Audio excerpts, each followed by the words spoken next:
क्या आप जानते हैं एक ऋषि ने भगवान विष्णु को लात मार दी थी। एक बार देवताओं और ऋषियों के बीच यह विवाद उठ खड़ा हुआ कि तीनों लोकों में सबसे महान कौन है, ब्रह्मा, विष्णु या महेश। इस प्रश्न का उत्तर खोजने के लिए सभी ने महर्षि भृगु को भेजा। सबसे पहले वह ब्रह्मलोक पहुंचे।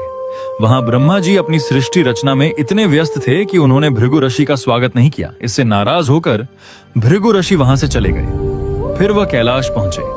भगवान शिव ने उन्हें देखते ही गले लगाने की कोशिश की, लेकिन भृगु ऋषि को यह व्यवहार पसंद नहीं आया और वह वहां से भी क्रोधित होकर लौट आए। अंत में वह बैकुंठ पहुंचे, जहां भगवान विष्णु माता लक्ष्मी के साथ विश्राम कर रहे थे। भृगु ऋषि ने बिना कुछ सोचे सीधे भगवान विष्णु की छाती पर जोर से लात मार दी, लेकिन भगवान विष्णु क्रोधित होने के बजाय तुरंत उठकर बोले, हे ऋषिवर, आपके कोमल चरणों को मेरी कठोर छाती से कहीं चोट तो नहीं लगी? और उन्होंने बड़े प्रेम से उनके पैर दबाने शुरू कर दिए। भगवान विष्णु की इस विनम्रता को देखकर भृगु ऋषि की आंखें खुल गईं। उन्हें समझ आ गया कि सच्चा महान वही है जिसके अंदर अहंकार नहीं बल्कि करुणा और धैर्य हो। लेकिन माता लक्ष्मी यह सब देखकर बहुत आहत हुई। उन्होंने कहा, जिस स्थान पर मेरा अपमान हुआ है वहां मैं अब नहीं रह सकती, और वह बैकुंठ छोड़कर पृथ्वी पर आ गई।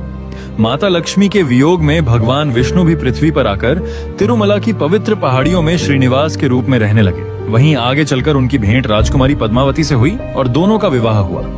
उसी पवित्र स्थान पर आज दुनिया का सबसे समृद्ध और प्रसिद्ध मंदिर तिरुपति बालाजी स्थित है। कहा जाता है कि जो भी भक्त सच्चे मन से भगवान बालाजी के दर्शन करता है उसकी हर मनोकामना पूर्ण होती है और उसके जीवन से दुख दूर हो जाते हैं। अगर आप भी भगवान बालाजी के सच्चे भक्त हैं तो कमेंट में लिखें, गोविंदा गोविंदा।